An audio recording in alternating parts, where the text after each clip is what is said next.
Hey everyone! So in my Vizio full review, I recommended some picture settings.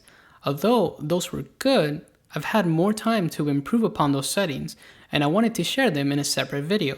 So let's go. As I stated, I've already reviewed the Vizio P series, so if you have not seen that video, please make sure to check it out. I will link it down below. So in the review, I recommend using the standard color preset with a few modifications.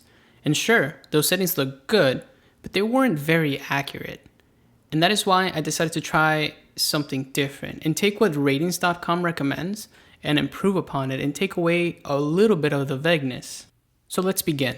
Switch the picture settings to calibrated dark and remove the sharpness completely, as we don't want the TV to add any extra information to the original source. Keep the brightness and contrast and color at 50 and leave the tint at 0. For the backlight, I tend to like a very bright image, hence why I keep this over 90, but you can adjust this to your liking. Then change the color temperature to normal. Although I like cool temperatures typically, I ultimately had to change it because it crushes black details. I was watching Daredevil last week, and for the most part the series is rather dark, and with this cool temperature, the image looks so dark I couldn't see face details.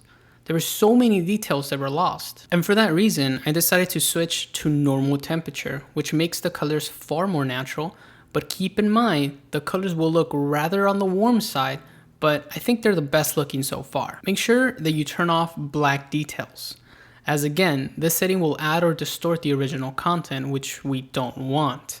We want the image to be as close to natural as possible. However, if you feel that the image is still dark, you could increase this setting to bring back some of the details, but I would advise against it, so keep it off. Now, things get a tad more interesting with Extreme Black Engine Pro. This is what controls the local dimming zones, or rather the 56 dimming zones for this unit.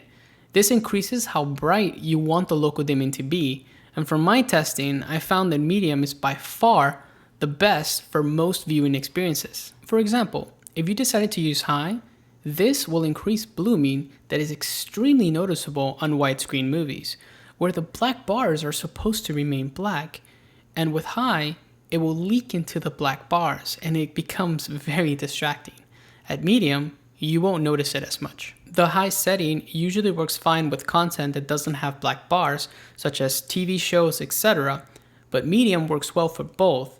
And why have two different settings for each? And for that reason, I recommend medium. And I leave everything else off because I don't want the settings to alter the content I'm watching. And of course, for gaming, make sure that you turn on gaming mode for that particular HDMI. And that's it. Here's a few bonus settings you should try out. The first one is Quick Start. Turn on Quick Start, which you can find under Settings, System, and Power mode. This will allow the TV to boot up much faster.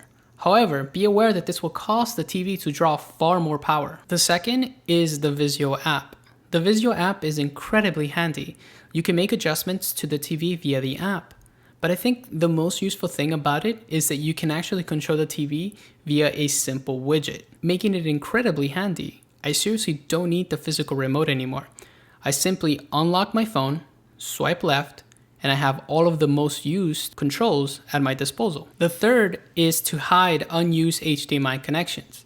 This TV has 5 HDMI connections, and most people probably won't use all 5, meaning when you want to switch inputs, you'll probably have to swipe through all of them. However, if you hide the HDMIs that are not being used, you can clean up your inputs options, making it much easier to get at the inputs you're looking for.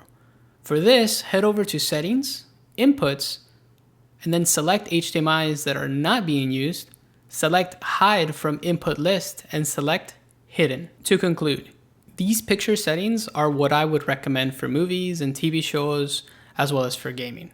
Just remember to turn on gaming mode for consoles. I think these settings are the most natural while keeping the original content intact.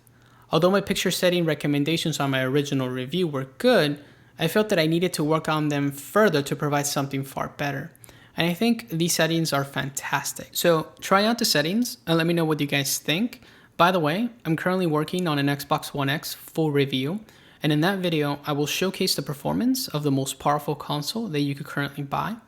and we'll see how it performs with the Vizio P series. So stay tuned for that. By the way, the picture settings are based on what ratings.com recommends on their website, so all credit goes to them.